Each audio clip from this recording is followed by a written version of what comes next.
Le grand Dieu accorde une grande importance à Jérusalem. Il en va de même pour son peuple loyal qui a reçu l'ordre de proclamer aux Juifs « Voici votre Dieu ». Découvrez pourquoi Jérusalem est si spéciale pour Dieu et ce que l'œuvre de Dieu fait dans la nation juive aujourd'hui, maintenant, sur la clé de David avec Gérald Fleury. Bonjour à tous. Vous devez, et nous devons tous, surveiller Jérusalem. Et désormais, vous constaterez que le point central des événements mondiaux et de certaines crises sera à Jérusalem et au Moyen-Orient. Alors nous devons en être conscients, et c'est ce que dit votre Bible. Dieu a caché sa face à Jérusalem pendant un certain temps à cause de leur rébellion. Mais il dit qu'il va encore choisir Jérusalem comme sa ville, celle de personne d'autre, car il va faire des choses étonnantes et apporter la paix dans le monde, ce dont nous avons tous besoin. Remarquez Ésaïe 40, selon la Société de publication juive. Toi qui annonces de bonnes nouvelles à Sion, monte sur la haute montagne. Toi qui annonces de bonnes nouvelles à Jérusalem. Jérusalem est donc une ville importante pour Dieu. Et elle devrait être importante pour nous. Réfléchissez à ce que dit la Bible à ce sujet. C'est un sujet tellement important pour Dieu. Et si nous comprenons vraiment la Bible, c'est sûrement très important pour nous aussi. Et nous sommes très proches du retour imminent de Jésus-Christ sur cette terre. La plupart des gens ne voient pas les choses de cette façon et n'accordent pas autant d'importance à la ville de Jérusalem. Mais tout, absolument tout, tourne autour d'elle. À l'avenir, pendant tout le millénaire, y compris le fait d'embellir l'univers pour toute l'éternité. Elle sera toujours la capitale à ce moment-là également. Elle devrait donc revêtir une importance suprême pour nous. Considérez Jérusalem. Si vous y êtes allé et avez vu les sites touristiques, et ceci était certainement le cas lorsque j'y suis allé pour la première fois, vous êtes émerveillé par ce que vous voyez et par tous ces lieux qui se trouvent dans la Bible, et cela rend votre Bible vivante, peut-être comme elle ne l'a jamais été auparavant. Et vous êtes vraiment, vraiment ému par ce que vous voyez. Mais revenons à Ésaïe 40, verset 9. Permettez-moi de relire cela. Toi qui annonces de bonnes nouvelles à Sion. Dans ce cas, cela fait référence à l'Église tiède de Dieu parce que les vrais élus doivent les avertir de ce qui vient et de la façon dont ils ont besoin de redresser certaines choses dans leur vie. Alors, toi qui annonces de bonnes nouvelles à Sion, il y a les vrais élus qui délivrent ce message. Monte sur la haute montagne, toi qui annonces de bonnes nouvelles à Jérusalem. C'est la meilleure nouvelle que l'on puisse entendre en ce moment. Élève ta voix avec force, élève-la. Ne crains point. Dis aux villes de Juda, voici votre Dieu. Voici votre Dieu. Pourquoi Dieu dit-il cela dans ce contexte uniquement à Juda? Pourquoi le dit-il à Juda? Eh bien, parce que Jésus-Christ va revenir à Jérusalem et aux villes de Juda pour y établir son trône. Il dit que nous devons vraiment considérer ce sujet. C'est un honneur immense pour le peuple de Juda et les villes de Juda. Et je suis sûr qu'ils éprouvent un certain émerveillement quant à cet événement qui est sur le point de les atteindre. Voici votre Dieu. Encore une fois, c'est un tel honneur que le Messie vienne à Jérusalem. Si vous y réfléchissez, le fait même qu'il vienne là et qu'il y établisse son trône doit être un immense honneur pour ceux qui le comprennent, s'ils le comprennent vraiment. Depuis l'époque où David siégeait sur le trône jusqu'à la seconde venue, Dieu a fait en sorte que ce trône de David continue. Et ce trône est sur terre depuis l'époque de David jusqu'à la seconde venue, lorsque le Christ y siégera. Et lorsque le Christ arrivera ici et s'assiera sur ce trône, alors bien sûr, il offrira le salut à tous les êtres humains qui ont jamais vécu, à toute personne ayant jamais vécu. Permettez-moi de souligner une autre chose à laquelle il faut réfléchir aussi. Dieu dit qu'il y a un petit troupeau sur cette terre. C'est là que se trouvent ses vrais élus. Pas beaucoup de gens, mais un petit troupeau et un petit reste qui doit transmettre ce message au monde. Et ici, à travers l'archéologie biblique, il y a un message qui est en train d'être transmis aux Juifs et aux villes de Juda à travers l'archéologie biblique. Et tous ces rois et reines qui se sont assis sur le trône de David étaient des descendants de David lui-même. Il fallait être un descendant de David pour s'asseoir sur ce trône, parce que le sceptre appartient à Juda. Genèse 49, verset 10. Vous voyez, Juda possède le sceptre, c'est-à-dire le trône de David, et tout ce que cela signifie, comme je viens d'expliquer. Cela signifie beaucoup pour nous. Et pensez-y, Dieu dit, ok, il y a un message qui est transmis qui dit « Voici votre Dieu ». Voici votre Dieu, voilà le message, c'est le message principal. Oubliez le reste, il y aura des épreuves et des tests et des temps difficiles, mais concentrez-vous sur le retour de Jésus-Christ ou le retour du Messie. Voici votre Dieu. Et tout ce message est délivré en réalité à travers leur propre archéologie, l'archéologie biblique. Vous voyez donc même là pourquoi cette ville est si importante. Si vous pensez à cet événement, vous vous rendez compte de l'importance de la ville de Jérusalem et de l'importance de cette ville pour vous et pour moi. Elle est vraiment extrêmement importante pour Dieu. Et elle devrait l'être pour nous aussi. C'est ce que nous devons comprendre. C'est de cette ville que Dieu va gouverner le monde et tout l'univers depuis cette ville. Et il y aura une nouvelle Jérusalem. Et nous devons garder tout cela à l'esprit. Il y a beaucoup d'autres choses que je ne peux pas aborder aujourd'hui, mais nous pouvons certainement en avoir un aperçu qui est, je pense, très inspirant et émouvant. Nous avons en fait commencé tout cela, l'archéologie dont nous parlons ici, l'archéologie biblique, en décembre 1968, quand Herbert W. Armstrong a conclu un accord avec l'université hébraïque.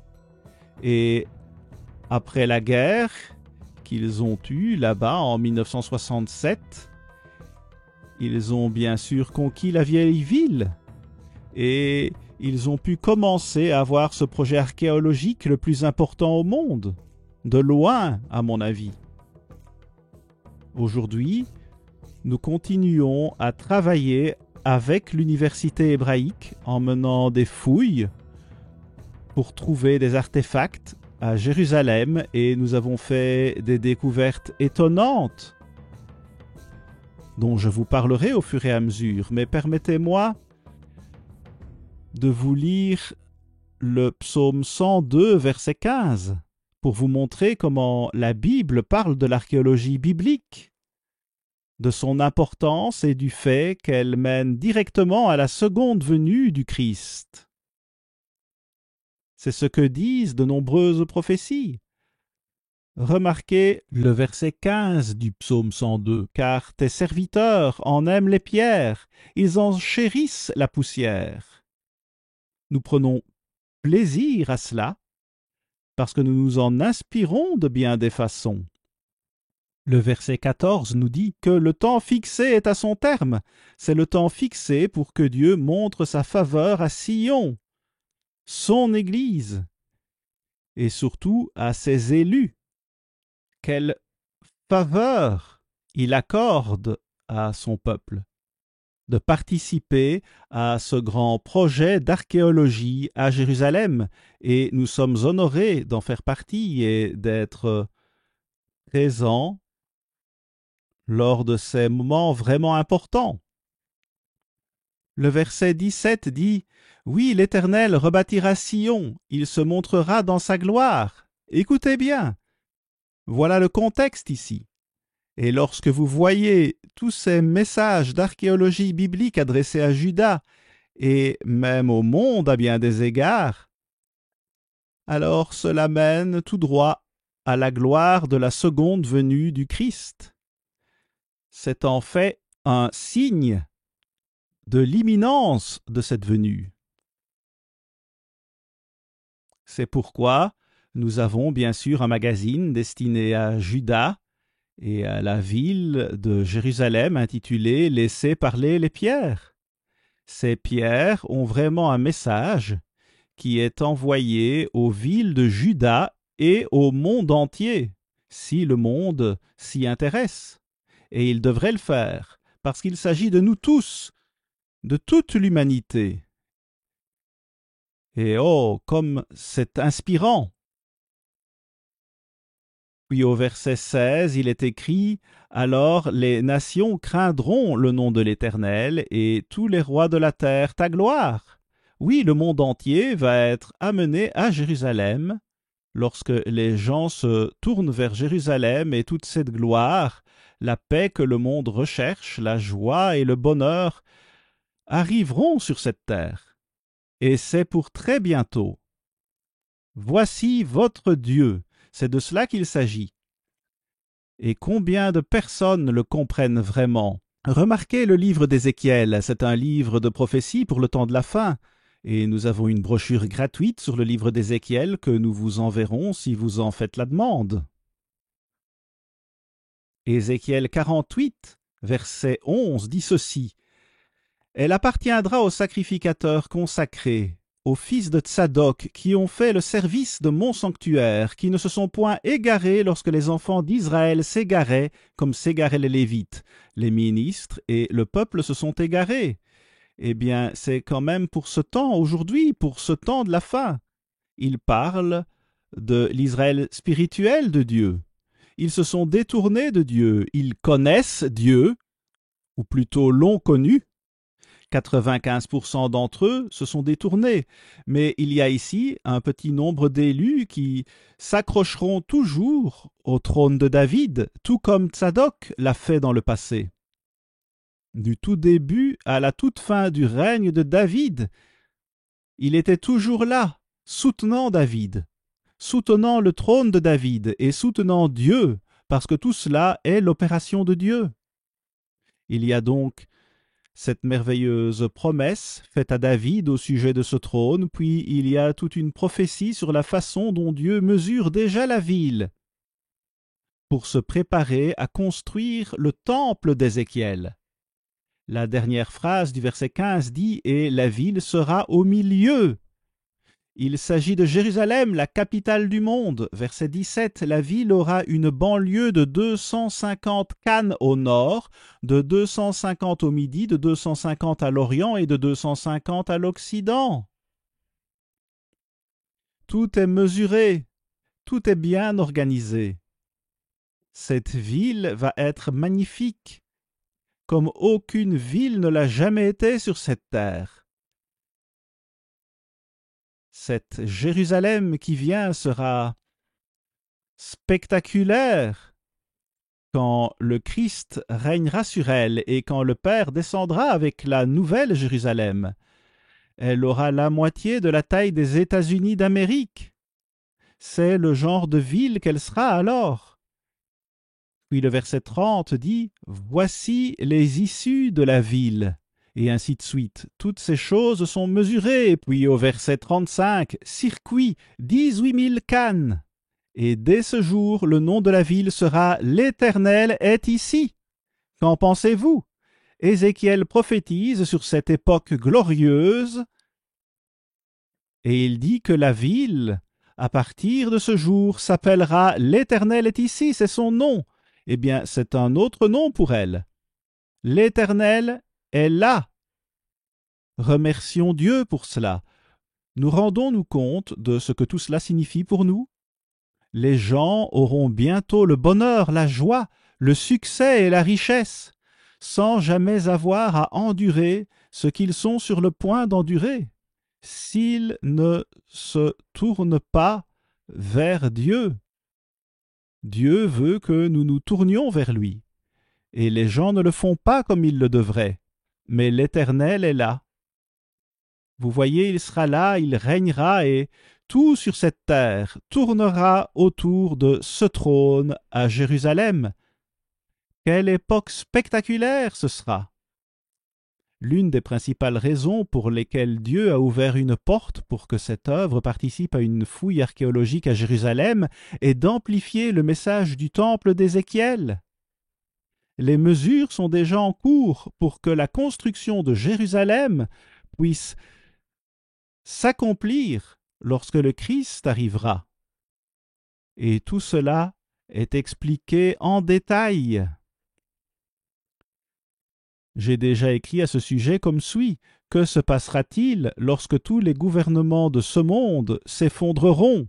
Le début de cette époque est déjà là. Le temple d'Ézéchiel est au cœur d'un plan clair et tout tracé. Tout est prévu. Là, dans Ézéchiel, tout a été planifié. Il y a des milliers d'années. Mais maintenant, nous devons vraiment apprendre à le connaître et voir comment nous pouvons la mesurer et contribuer à la construction de Jérusalem dans un avenir très proche. Et nous n'aurons plus jamais à vivre de telles horreurs. Nous n'aurons plus jamais à vivre cela, à vivre tous ces horribles problèmes auxquels nous sommes confrontés. Et notre problème numéro 1 est celui de la survie de l'humanité. Nous entendons des gens parler d'utiliser leurs bombes nucléaires pour carrément anéantir des nations et des continents entiers s'ils s'en servent. Et ils le feront. Si nous ne nous repentons pas, ils le feront certainement. Les gens ont toujours fait usage de leurs armes. Ézéchiel 48, verset 17 parle de toutes ces mesures et le temple d'Ézéchiel sera construit à l'endroit exact où Zorobabel et Salomon ont construit les leurs, au même endroit. Et nous avons une exposition qui commencera en décembre.